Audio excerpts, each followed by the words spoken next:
Na hii ni Mnyalu TV.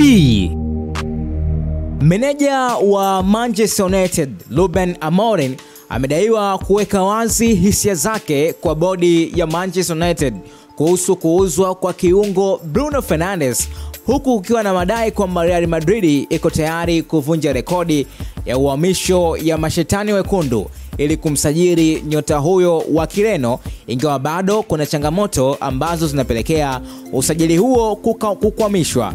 Nyota huyo wa Ureno ni mchezaji wa dimu katika kikosi cha Manchester United, ambapo ni mchezaji aliyosajiliwa kwa pesa nyingi na amepelekea kuuzwa kwa jezi na bidhaa nyingi katika klabu ya Manchester United, na chanzo kikubwa cha msukumo wa wachezaji ambao wanamzunguka na wanamwangalia kama kapteni bora katika kikosi hicho. Bruno Fernandes amehusika katika magoli 177 katika michezo 277 aliyocheza na kupelekea kuwa na goli na assist, yani goli na assist moja kila mchezo mmoja ambao anacheza anapoingia uwanjani. Bruno Fernandes, licha kuwa sasa na umri wa miaka 30, pia ni mmoja wa wachezaji wachache wa Manchester United ambao wanatajwa kuingia kwenye biashara za uhamisho na kuvunja rekodi za kutengeneza pesa sokoni.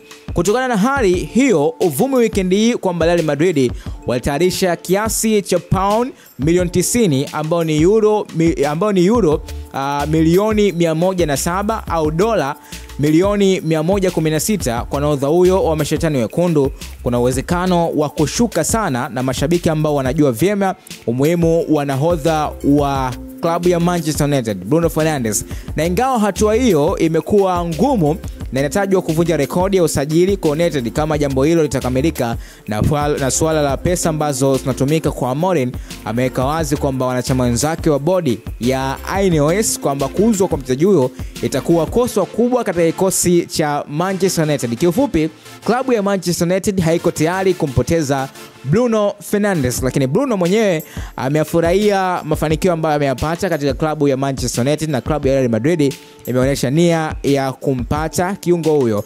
Unamsema gani kama shabiki wa Manchester United na shabiki wa soka pia? Niandike hapo, nadhani ni sawa kwa Bruno kuondoka sasa hivi katika kikosi cha Manchester United, au mtazamo wako ni upi? Let me know in comment section. Niandike hapo, na nikukumbushe tu subscribe na turn on notification ili uwe kwanza kupata habari ambazo zinawekwa hapa. Na hii ni Mnyalu TV.